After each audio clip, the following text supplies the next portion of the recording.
Well, well, well, well.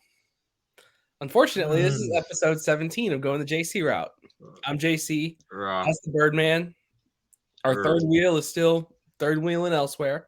That's okay. Honestly, I kind of Doesn't wish care about us anymore. he was here because this conversation we're about to have would have been a lot more fun.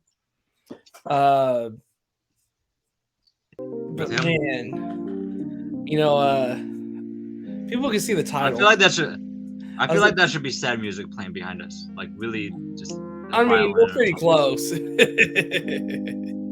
wall is spiraling. Everyone can see the title, but just for a little bit of reinforcement, I'm feeling a little. Why? They do this every year.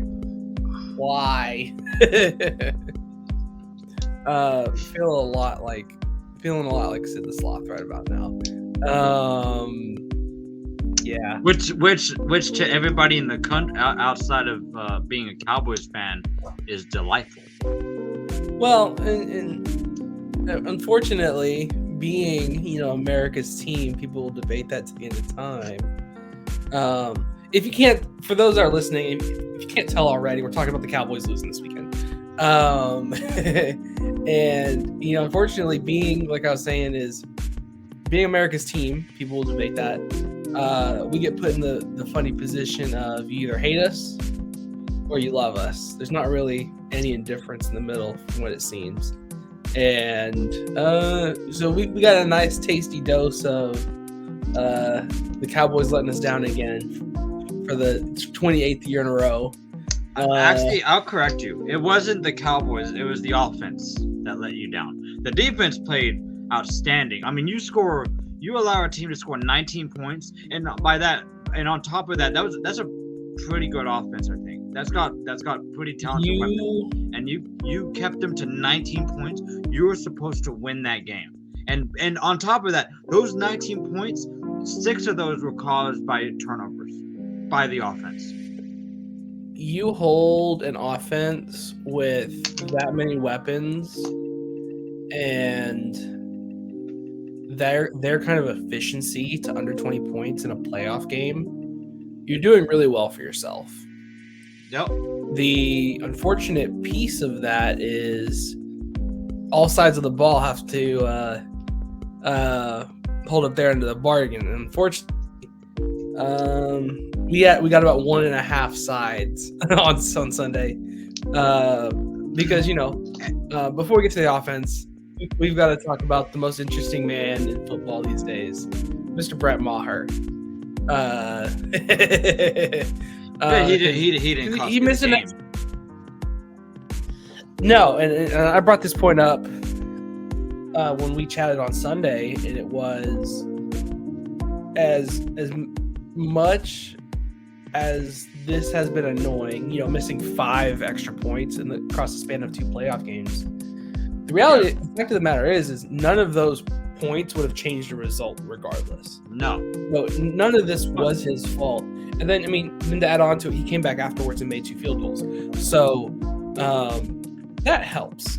It definitely helps. Well, what it boiled down to was, you had one team that was willing to go out there and make the plays when they needed to in the second half, a la the great catch that George Kittle made. They were able to make runs whenever they needed to. Ayuk made some plays. They all had the offense made plays when they needed to. It was not a good game by either offense, but one offense was able to go out there and make plays when they needed to, and the other one was not able to. Well, here's the thing in relation to San Francisco's offense and our defense. One of the main keys was San Francisco didn't turn the ball over, minus that one special teams play. Their defense ended up bailing them out at that point, but that's the argument there is moot at this point. But Brock Purdy didn't turn the ball over. We had a couple opportunities and didn't take advantage of them. But I feel like that's the story of the Cowboys. Like the one that the ball that got tipped and went right through Trevon Diggs' hands. Which, yeah, isn't that his thing? He's got incredible ball hawking skills, and that's the problem. The entire Dan Quinn tenure is that our secondary is incredibly opportunistic. Another way of saying opportunistic is all or nothing. Very aggressive. Yeah, very way too aggressive. Sure, yeah, that is a ton of turnovers, but we're also giving up a bunch of big plays. Yes. And then we can come back to the inconsistency argument in a minute, but if you're gonna be a ball hawking and a super aggressive DB, and you get a ball that's handed to you in your lap, you gotta catch it, please. Oh yeah, no, that but that just goes back to making plays when you need it to go out and win a game to send you to a championship game. That's why you see them in the 49ers in the NFC championship game, and the Cowboys are coming back here and probably going off to holiday somewhere. Well, Cancun on 3, baby. In staying with Trevon Diggs, man, the dude has got to learn when to be reasonable with his opportunities, be smart with his opportunities. Yeah. There was on George Kittle's big, juggling catch. Yeah. You see Trevon Diggs fly by, launching his helmet at him and whiffing. I get that George Kittle's a big guy, but in that moment, his momentum is not going to knock you out that much. You have a better chance of putting a bigger hit on him than he does on you at that point. And I'm just like, dude, if you have your arm out and try to wrap him up, you probably knock that ball out. No, you're gonna throw your helmet and your shoulder at him and hope and pray something happens. And I think that changed the way their offense played, because up until that point, their offense couldn't move the ball. That really gave them momentum. Gave them some kind of energy to. They scored on that drive, if I'm not mistaken. I believe that was their touchdown drive. Yes. And that was on a third down, or a second down? I don't remember, but I do know. I think it was third down, because the Cowboys gave up 3 or 4 long plays on 3rd and long. So you get that 3rd and 12, 14s, and we're giving up first. Yeah.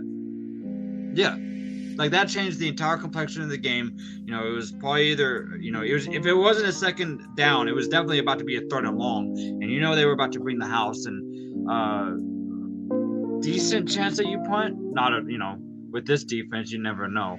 But they went down and scored, and that was honestly the difference in the ballgame.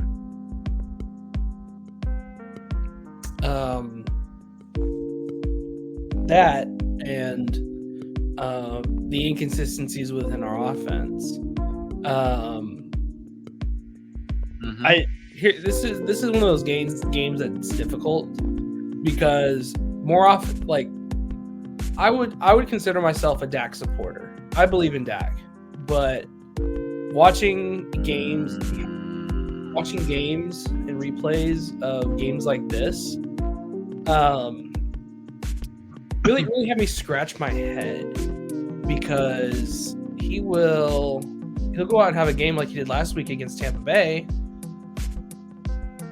and then follow it up with a game like this where he's making bad decisions, inaccurate with the ball, and just not elite to the level we know he can be. Now, he didn't give a lot of help. Michael Gallup had stone hands and bad. Well, the first interception, which I think is I think it's like a 50-50 thing with that first interception, because I don't know what he saw, that DB was going to undercut that ball to intercept it. But at the same time, why is Michael Gallup's just he just stands there, just you can't go to the ball, try and make it to where it's not an easy interception, if it is going to be an interception. Like, he literally stops, watches the ball comeback, come to him, and that little comeback route that was supposed to be that the DB ran the route for him. Michael Gallup, I mean, it was just a lazy comeback, and I don't know where he thought he was going to win on that, because I mean he turned around and Dak threw it short. So I don't know if it was. I mean, it probably was good defense mixed with Michael Gallup misrunning his route. He did that multiple times, where he was either mistiming his jump, running a lazy route, whatever it may be, and we're just like, dude, we can't do this. And then the second interception, that was definitely bad. That was on Dak. That was on Dak. Like, now, could that play have worked out? Sure, but it was a bad throw. But here's the thing. On that same interception, if he had looked left once, he would see T.Y. Hilton wide open, and he walks in for a touchdown. Well, and here's the thing. It really felt like Dak was taking his first read a lot of the night. There's so many times Dak was staring down either CD or Michael Gallup and missing people. Like that pass down the middle, that long pass down the middle, where Dak stared down CD, where he's running kind of like that skinny post seam route from the slot. And you look on the left, and you're like, wait a minute.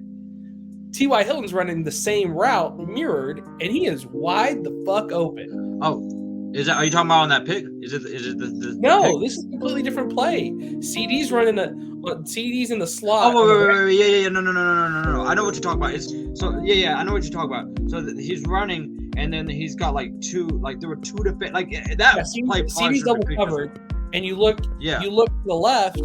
There's one high safety outside of T.Y. Hilton, and he's running that skinny post / seam route from the left slot, and he is wide open. If Dak puts that on the left hash or in between the numbers for T.Y., it's a touchdown. But he tried to force it to CD, and he went incomplete. Wait, hold on. I'm sorry. I completely... Because that's the play I was talking about. That wasn't the pick at all. That's the play I was talking about. Let me see if I can find this, because I know I shared it with y'all the other day. That is the exact play I was talking about. And when you shared it, I knew exactly what you're talking about. Because when I saw that play happen and I saw the replay, I was like, are you serious? There's a receiver wide open, and he's staring him down. Like that's... You should never do that in college, let alone the NFL. You should never be just making love to the guy in front of you that you're about to throw it to. But no, actually the interception, now that I remember it correctly, like you have a 2nd and 2. Like, why are you throwing it into double coverage? Like you're 2nd and 2. Your best case scenario is you score a touchdown. Worst case scenario is you probably give it back to the Niners, but not a lot of time. And like maybe they go down and score a field goal, but not the way that happened. Actually, the way that they ended the first half, there's no way they score a field goal. So your best case scenario or worst case scenario would have been no points, which would have been a lot better than the fiasco that happened when he threw that stupid pick. And the thing is that I like Dak. I think he's a really good person. He's had some good games, but I think that most of the time it's either against teams that have no pass rush, or against the division, or against teams that aren't as good, and that he is very familiar with, unless it's the Packers. He's... I forgot where I was going with this. I'm a fan. You know, I like him, but you know, I think half of the game is kind of his fault. Hold on. 2 picks equal... I can't share it right now, but we'll do it later. 2 picks equals 6. And so I brought it up, and I'm looking at it, and the play, and so CD is double covered right seam. Ty is running the same route on the left slot. He is wide open. Yep. I'm looking at it. Dalton Schultz is outside the numbers on the left. He's wide open. And Michael Gallup is outside the numbers on the right side, and he's wide open. By Dalton Schultz, nobody's within 10 to 15 yards of him. Michael Gallup, he is 6 yards away from the nearest defender. So, what the hell? That's on Dak. I mean, I hate to be the guy that talks negatively to Dak, but that was on Dak. And like I said, I feel like maybe it's not 50%, but like most of the game, not most of the game, but like around half of the game, I feel like it's his fault. On offense, I would say yes, because offensively, yeah, we lost our second best offensive weapon, Tony Pollard, when he got injured. That really hurt. Yeah, that really hurt. And then Dak just tried to force feed it to CD the rest of the night, which works sometimes, but he's not going to be open every play. And he just stared him down. And we could not do anything after that because Zeke is washed, getting 2 yards a carry. I mean, and he's watch him go somewhere average. Watch him go somewhere and average 4 yards and go to Super Bowl. I mean, more power to him. But at this point, I'd much rather us open up the cap space. I'm looking at the box. Go get stuff. Zeke had 2 carries for 26 yards. His long run was 5 yards. I said 10. Dak had the longest run of the game at 11 yards. I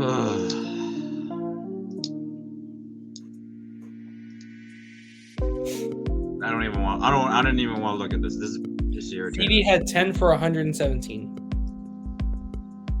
The next closest receiver was Dalton Schultz, who had 5 receptions for 27 yards. Which, also is irritating because T.Y. Hilton I feel like you could have used him a little bit more. We tried. He was open. Dak didn't throw him the ball. There's at least 3 plays I remember off the top of my head where he was wide open and Dak did not see him. That shot to CD. Another one where he was running a crossing route where he was wide open and Dak forced it downfield to, I think, Michael Gallup. And then another one where he was running, I believe he was running an out or a corner route, and he was open, and Dak missed him.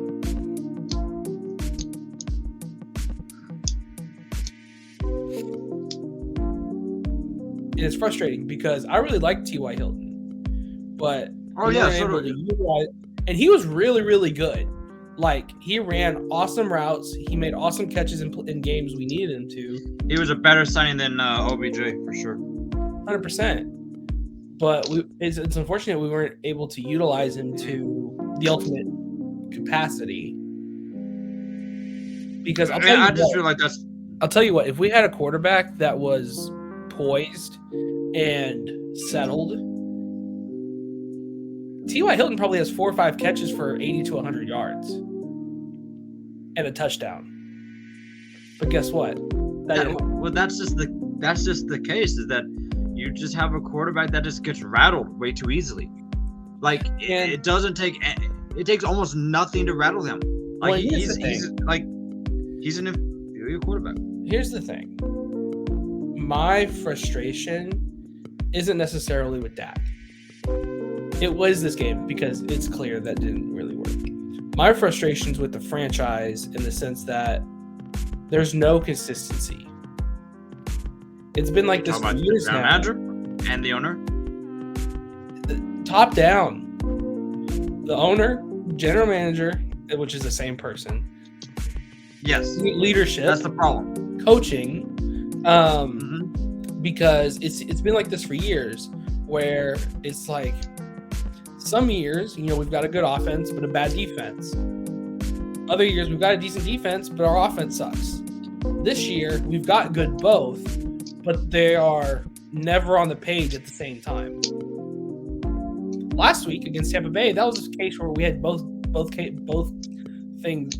sides of the ball on at the same time. Yeah, but that was an awful Tampa team. It was an awful team. I agree. Like that was just one of those games that I'm just glad we didn't beat ourselves. But then that Niners game was an actual team, and we showed our ass. And it's so frustrating because our defense played so well, minus the couple little things where we can kind of nitpick. Yeah, but our defense. I said it at the beginning of the show. Our defense deserves to be in Philadelphia. I think I said at the beginning of the show. I might have said it before, but our defense deserves to be in Philadelphia. Our defense deserves to be in the NFC Championship. Our defense might deserve to be in the Super Bowl after that championship, after that game. Their offense shouldn't even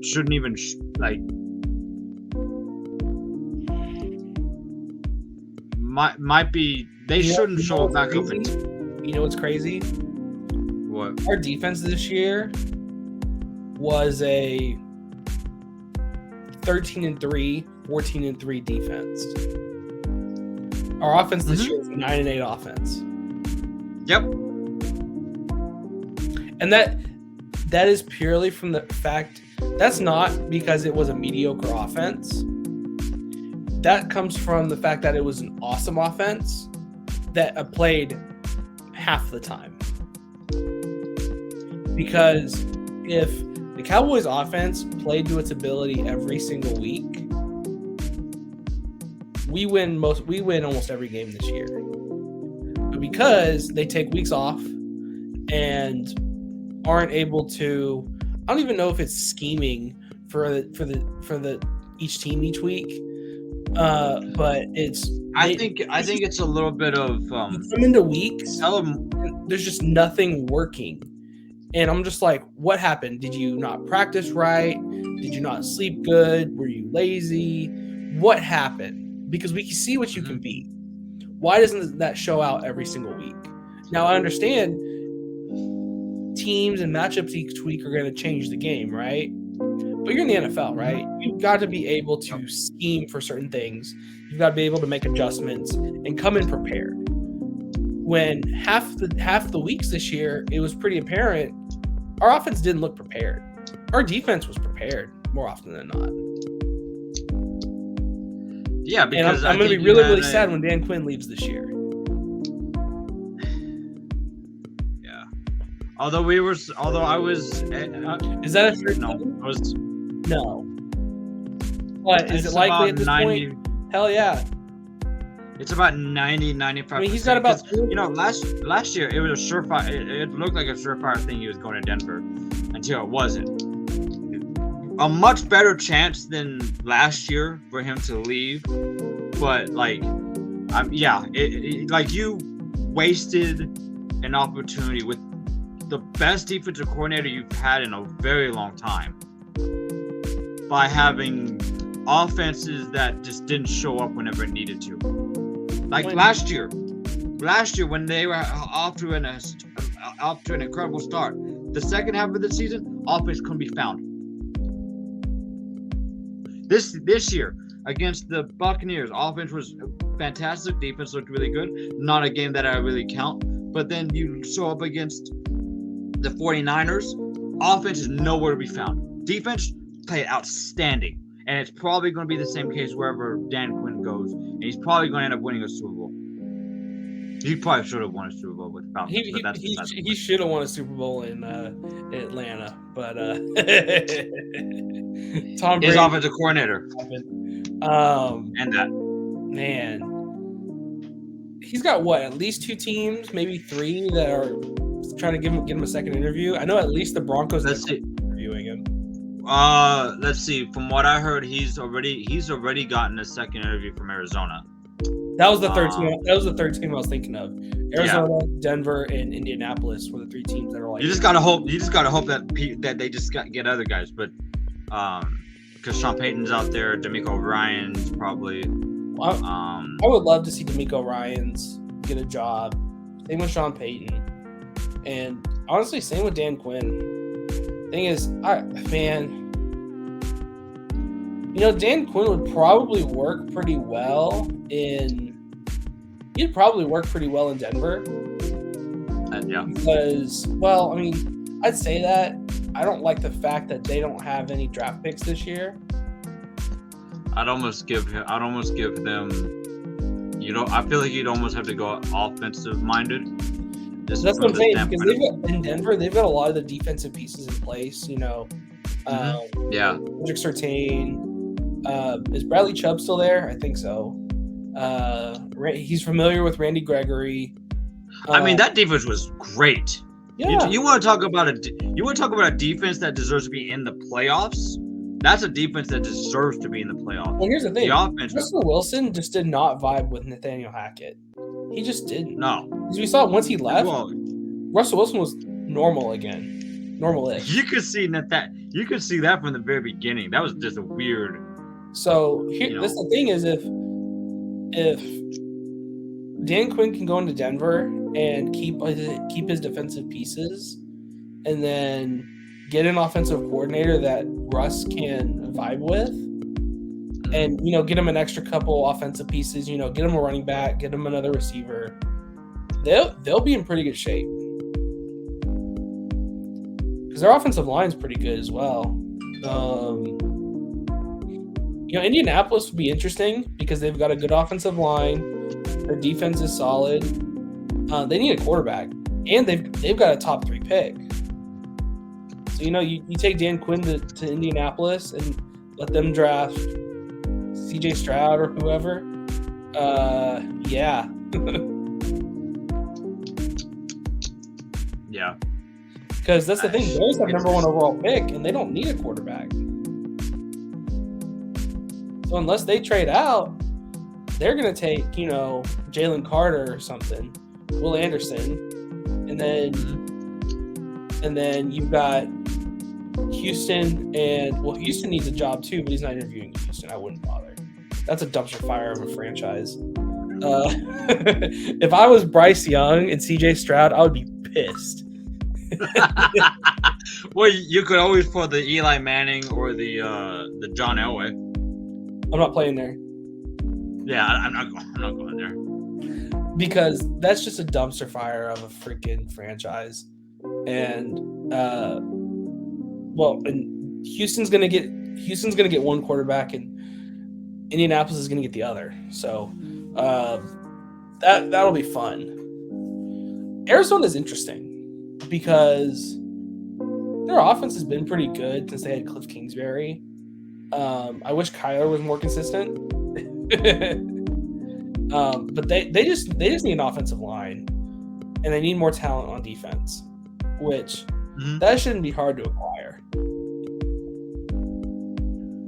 Yeah.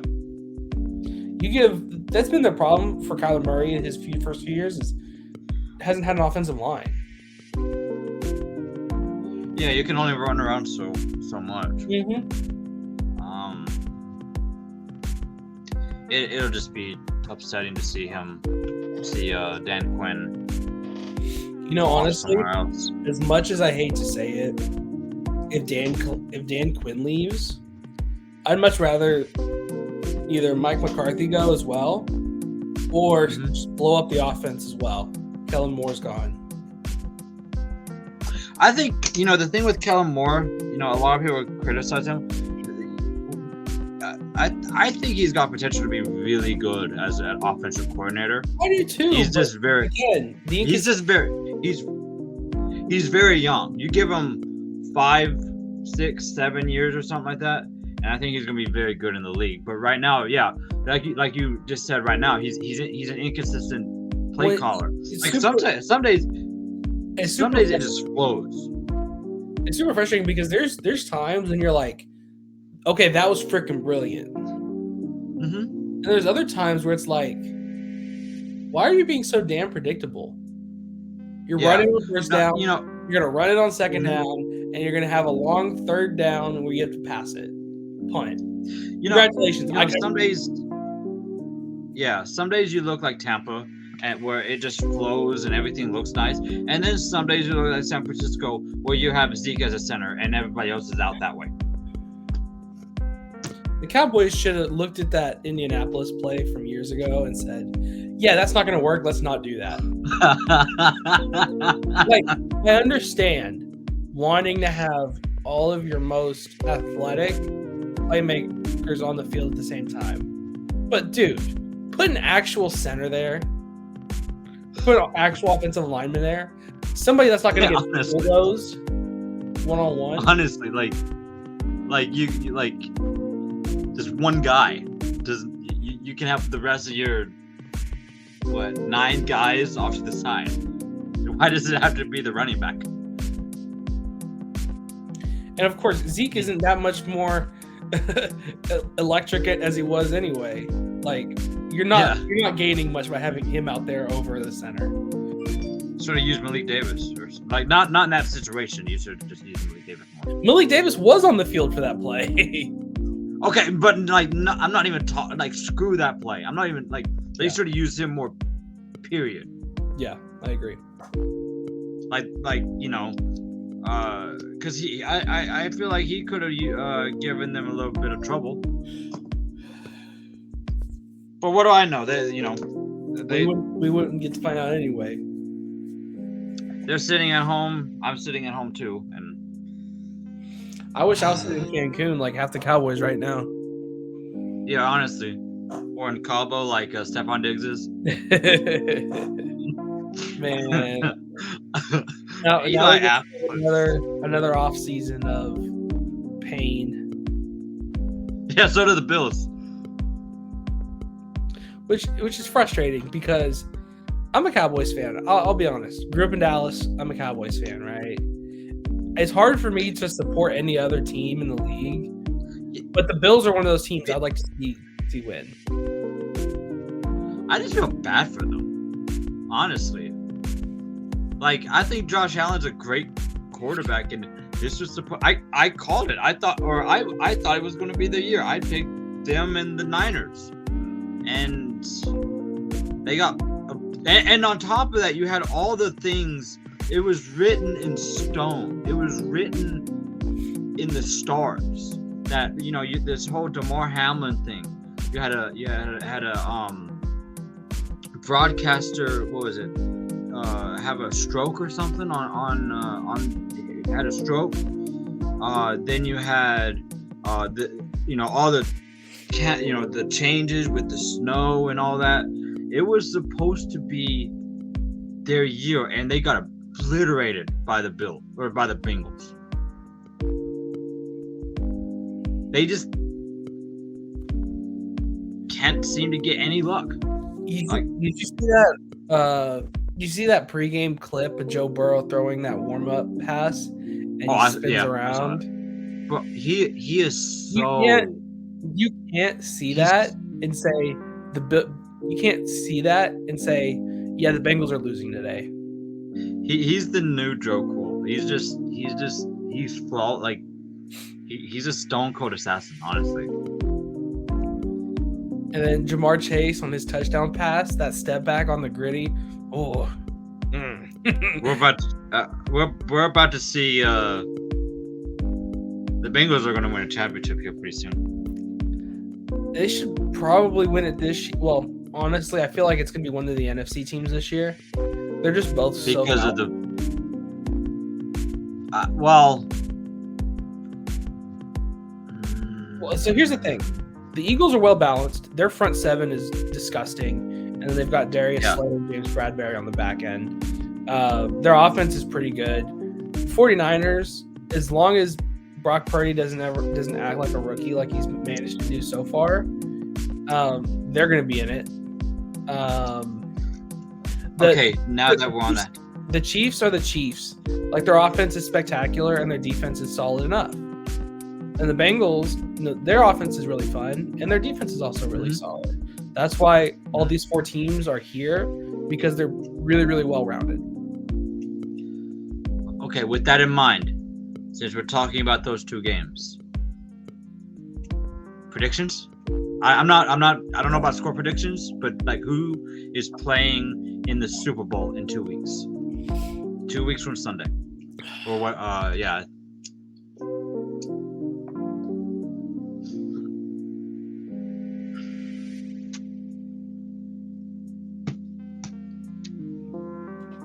If you want to give a score prediction, go ahead. I'm not doing it.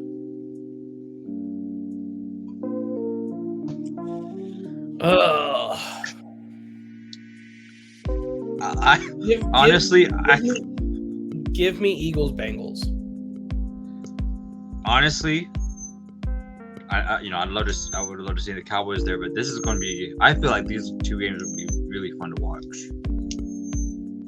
I feel like the AFC game is going to be really high scoring, and I feel like the NFC game is going to be really low scoring. I can see that as well.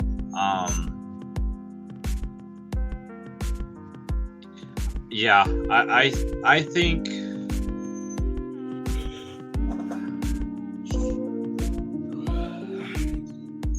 I'm unfortunately leaning Philadelphia, and then for the AFC,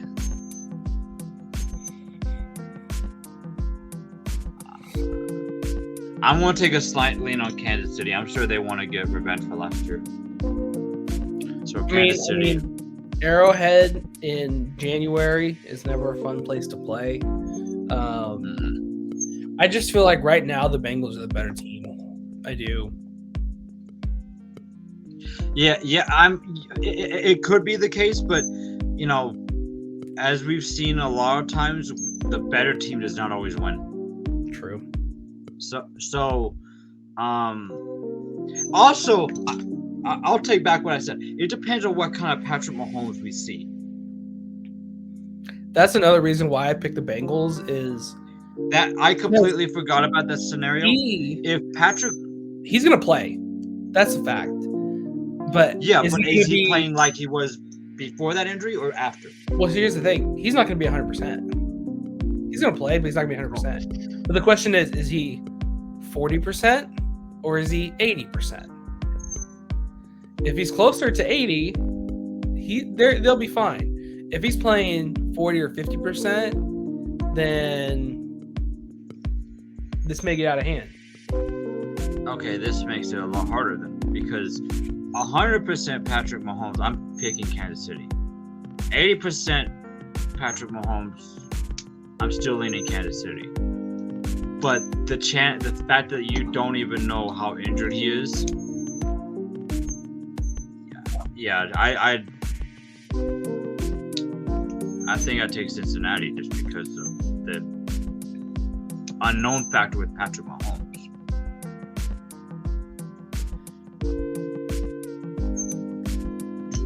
Okay, so you're on Kansas City. I'm on Cincinnati.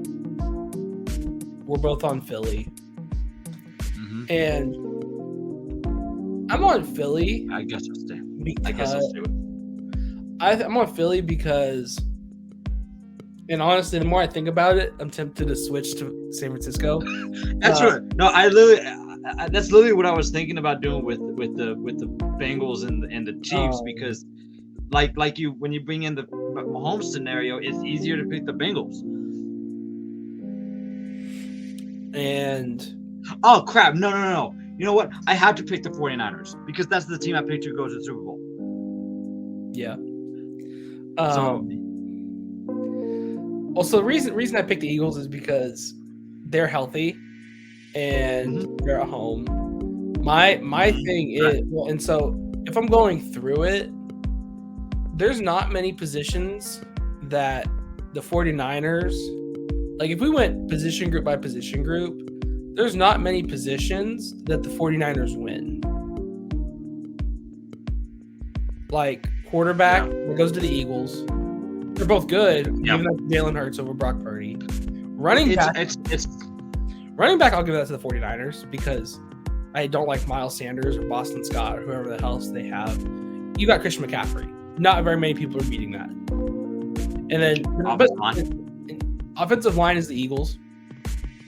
I love Jason Kelce. Yeah, Jason Kelce is a great offensive line. Lane Johnson, he's not 100%, but he's all right. I mean, that's the thing is outside of, I mean, with Trent Williams, you probably got one of the best left tackles in the country, if not the best. You got Mike McGlinchey and a couple others, but as a unit, I think the Eagles are better. Wide receiver, that one's close. I feel like you give it. Receiver wise, I feel like you give it to Philly. So you're realistically looking at AJ Brown and Devontae Smith versus Deebo Samuel and Ayuk. I feel like you got to go with. I mean, that's pretty much a toss-up, honestly. I could probably give the slight edge to Philly because AJ Brown's been that guy this year. But I mean, Deebo Samuel's just as dangerous. Plus Deebo has that added position flexibility, as all of San Francisco's receivers do. Where they did it against the Cowboys, where you got Deebo lining up in the backfield and McCaffrey in the slot and vice versa, and all over the place. Where you don't see that as much in Philly. AJ Brown's going to be on the numbers. He's going to be there. Stuff like that. Tight end is pretty tight.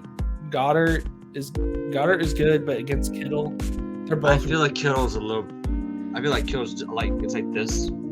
Yeah, Kittle's like this. So offense is tight.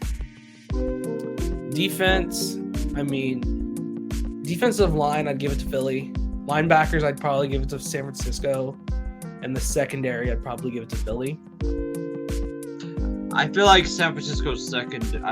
I like Funga, but I think besides that, it's on the rise. You got Hufanga plus who? Versus Philly, you've got Darius Slay, James Bradbury, and there's another Pro Bowler. CJ Gardner-Johnson? Yeah, he's another Pro Bowler. So it's just really, really good. So it's definitely tight, and this is kind of why I think it's going to be a low-scoring game. But I'm leaning Philly as it stands right now. Which I hope they lose the Super Bowl because that'd be fun. And I think they're probably going to win. It'd be a lot less annoying for sure. 100%. They're not as annoying as the first time they won it. Man, I'll tell you what. I hate having the 26th overall pick in the draft. Tell that year. But that's just how it's going to be because, Jerry Jones wants to maintain relevancy. So he's going to either, like, you notice that, like, it's never, the Cowboys are never 2-14 or 2-15 or, something lower than that. It's always somewhere like 8-9 or they manage to get up to 10-7 or whatever. It's always going to be in that mid-range. I hate being mediocre. This is what drove me crazy about being 8-8 every year because we're always at 18. And I'm like, we're farther enough back where we're not getting any of the elite, the top 5 to 12 players in the draft. We're still getting a decent player, but at 18, you might as well trade back and get better picks, dude, or more picks. Yeah. And especially when we're at we're at 24 last year, and we're gonna be at 26, 27 this year probably. There's just no fun in that. And I forgot who said, I was listening to somebody and heard him say it today. There's the two biggest dates in the NFL are the Super Bowl and the draft. And so you're either winning the Super Bowl or you're winning the draft. And more often than not, you win the draft by having the first overall pick. And we have won neither in a while. And that just drives me insane because it's another one of those things where one of the only places we see consistency on the team is in our mediocrity and our mediocre draft picks. Because sure, we get slightly better, but we're not getting any of these elite players that we could potentially be getting. Well, the other thing is that the Cowboys under Jerry Jones only focus on getting draft draft guys, and then they fall in love with those draft guys, and then they sign them to bloated contracts that end up biting them in the butt. A la Dak Prescott, a la Ezekiel Elliott, a la Jalen Smith, and Leighton Vander Esch until this past year. Well, here's the thing. There is nothing wrong with drafting well and signing guys to a second contract. The problem I don't mind it. I don't mind it. That's the only thing is when we overcommit. We overcommitted to Zeke. Dak is a little bit different because that's what the quarterback market does. The next guy to get paid always gets paid the most. That's just how the quarterback market is. We probably overpaid Gallup. We got rid of Amari Cooper for nothing. Oh my gosh. And that's hurting us. Yep. I'm always a fan of investing on the offensive line. Tyler Smith was actually really, really good this year. That's the point. The Cowboys have been drafting really, really well for a long time. Yes, but they in order to be able to go and win a championship, you have to be able to draft well. You have to be able to trade well. You have to be able to get free agents well. And they've drafted well. They haven't been able to trade very well. And they get free agents that come up and do very nicely, but they don't get like your impact guys like Philadelphia did. It's almost for guys like Philadelphia did. It's almost as if, and this is me revealing the NFL's darkest secrets. It's almost as if a lot of the people in power in the NFL are closed-minded good old boys, and they all hire their friends, and they all like to do what they know that they know has worked before.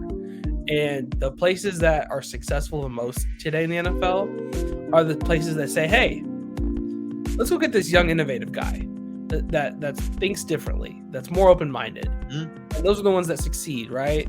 Like Nick Sirianni. Who the hell thought he was going to be successful? Well, guess what? He's younger and he's open-minded, and guess what? They're kicking ass right now. Kyle Shanahan. He was one of those younger guys. Now, he's got a history with his dad, right? But he was one of those younger guys when he came in and has been really, really successful for a long time. Cincinnati, the Zach Rams Taylor. last year. Zach Taylor's really good. Sean McVay's really good. Andy Reid brought in younger guys or younger assistants to help be helpful. Who else? Cliff Kingsbury on offense in Arizona was fun for a little while. You could throw in Miami, I think. Mike McDaniel's another example. Really, really good. The list goes on and on and on and on. You could argue Kevin Stefanski, whatever it may be, right? Yeah. But the point is, the Cowboys have the situation of, hey, Jerry Jones is, hey, we've been doing this a while. We like it the way we do it. We're going to keep doing it. Well, guess what? We're going to keep being mediocre, and we're going to keep pissing people off. And dumbass Cowboys fans are going to keep giving the team what they want, burning freaking jerseys. I had this conversation. I had this conversation with Aiden the other day. He's like, there's videos of people burning jerseys, and I'm like, do these dumbasses realize that's what the Cowboys want? Because guess what? Yeah, you're burning. They still get paid. They're getting money. You pay for that crap so you can burn the crap your own money. Well, think about it this way, right? You bought that jersey, right? And you're burning that jersey. Well, guess what? When the season comes around next year, guess what you're gonna do? You're gonna go buy another fucking jersey. So you're just paying the Cowboys. You're just part of the problem. Nothing's gonna change because Jerry Jones keeps getting what he wants to get every single year. Yep. I mean, the fact of the matter is that you have a team that has underachieved for the past 30 years, haven't made a championship game in the last 30 years. But the thing is that the thing that is outstanding above all of that is they're the most expensive franchise in sports. So whenever they don't make it to a championship game, people still go. I work at a sports retail store, and they still go in buy Cowboys merchandise. Whenever the big game is, or if there's a draft or whatever, there's still a lot of people going to buy stuff. So, And I here's think the he problem. cares. Why would he care that much whenever the the fans are still going to go buy stuff? And this is where it's gone all wrong. The Cowboys are a football team. The NFL is an entertainment product. Jerry Jones claims to be a football guy. Well, guess what? Businessman. Everything he does shows that he's more of a businessman than a football guy. Because guess what? Oh yeah. Sure, it's nice to have a really, really valuable franchise. The most valuable franchise in the world, fortunately for him. Which he has turned it into a marketing brand more than anything, instead of a football team. Yep. And it shows. Because guess what? He puts on a show. He entertains people. Well, guess what? Yep. You're pissing people off. But that's the reason why. That's the reason why there's that stadium that's actually about to get renovated for the World Cup in about 4 years. So he even though he claims to be a football guy, he's definitely a businessman first and foremost. And the thing is that why would you stop when it works? It works. Nobody is going to stop going to Cowboys games. Nobody's going to stop buying Cowboys stuff, even whenever they consistently be mediocre like they are right now. That's why he doesn't have to burn be a the jerseys football and guy. buy the same jerseys. And that's why he doesn't have to be a football guy, because no matter if we are 17-0 or 0-17, people are going to keep showing up. It never will be. Buying shit. But that's the thing. No problem. Yeah, that's the thing. I think you might be a little bit wrong with the 0-17, but that's why you always see them be 8-9, 10-7, something like that, because that maintains their relevancy. I mean, at least we get to say that we had a winning season.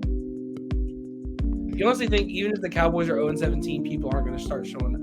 People aren't going to show up?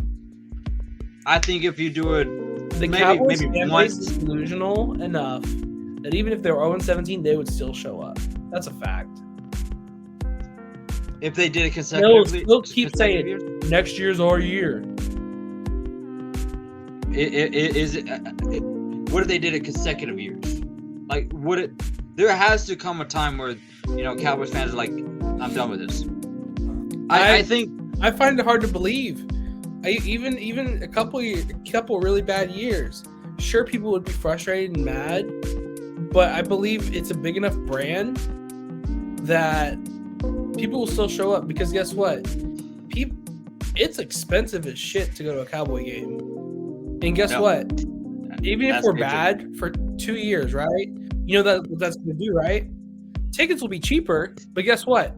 The people that couldn't previously afford them they're now going to go to the game. So you're not going to have an empty stadium. You're just getting a different crowd. Yeah. There's that many Cowboys fans in the world to do that. Then there's the reverse effect where haters want to come here to watch us lose. There's 8 billion people on this planet. There is enough people in the world, no matter what the year is, no matter what the circumstances are, to fill an 80,000 seat stadium. Yeah.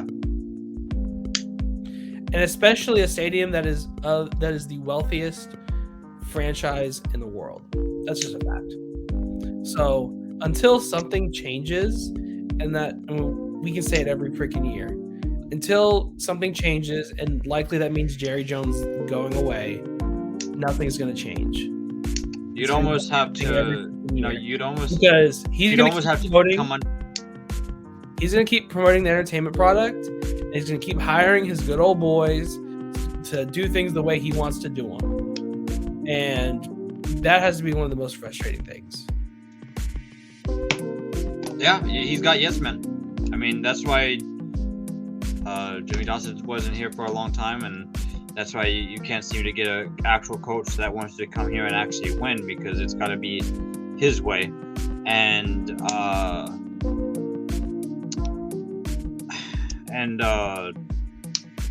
he's just so vocal. I'm gonna be honest. The connection right now is ass. I can't understand anything you're saying. Where did I lose you? Yeah, the last 30 seconds. I don't know what you said. Oh, I was just saying that. Yeah, Jerry Jones just wants yes, man. He that's why Jimmy Johnson was kicked out the door, and that's why you can't seem to get a decent head coach to want a solid head coach to want to come and coach here, because it's going to turn into his show.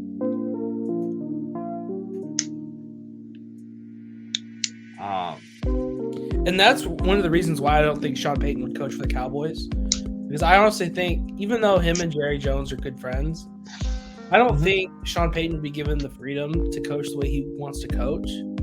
So I feel like he would go somewhere else before he goes here. This would be like a last option, which there won't be any last options for him. No, you can go somewhere else with good ownership and be perfectly fine. Sean Payton would make a ton of sense in Denver because John Elway has good leadership. Yep. I don't know about Jim Irsay in Indianapolis. Yeah, you might. Yeah, but I mean, Michael Bidwell in Arizona is not terrible. Don't get me started with the dumpster fire that's in Houston. Yeah, they're going to be there for a while. But I need to get out of here because my blood pressure is raised and I'm ready to go take a nap. Well, this is the last time we talk about the Cowboys until the draft. Yep, we'll lead up into the draft and we'll recap. Stars are doing okay even though they lost yesterday. Mavericks are down by 2 with 5:56 after going to the fourth. Maybe one of those teams will win a championship because it does not look like the Dallas Cowboys would be doing that for the next 10 years. The Stars are probably the closest team right now. Mavericks could surprise you. Yeah, but I don't know what the hell they're doing right now. But as of right now, the way it looks, it's definitely the Stars because of their offense is just playing well, and I think Ottinger struggles at times. I think he's inconsistent, but I mean, based off how he did in the playoffs, if he turns it into that, then you're going to be fine. I'll tell you this: I don't think it's Otter struggling. I think it's our defense struggling. Is it it's one of those things where, like, the year we went to the Stanley Cup, yeah, Otter was excellent, but he was also bailed out by an excellent defense in front of him, where he didn't have to work as hard as he necessarily had to. This year under Peter DeVore, it's more offensive focused. So the defense isn't as strong as it has been the last 2 or 3 years. So Otter is having to work a little bit harder this year. He's still excellent, but he's having to work a little bit harder. And just the law of large numbers. The more you have to work, the more goals you're going to give up. Yeah, no. Now that you mentioned that, it does make sense because the only game that I saw them play, they were dropping the defense just wasn't great. They were just dropping pucks into the defensive zone like it was nothing.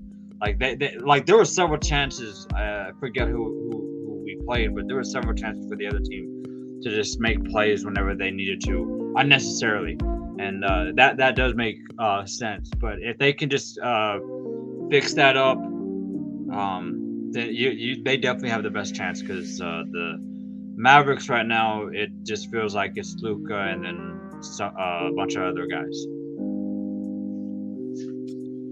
I don't know what the hell the Mavericks are going to do. But they're frustrating. Until April. They're very inconsistent. Let's get on out of here. You want to talk about another owner that needs to be put on the hot seat. That will be talked about later, though. You talking about Mark Cuban? Yes. He needs to start doing stuff. He needs to start doing stuff before Luke decides he wants to go and win a championship somewhere else. Well, details. We'll get there at some point. Thanks for listening. I know this one was sad and frustrating. The Cowboys will do that to you. Chat later.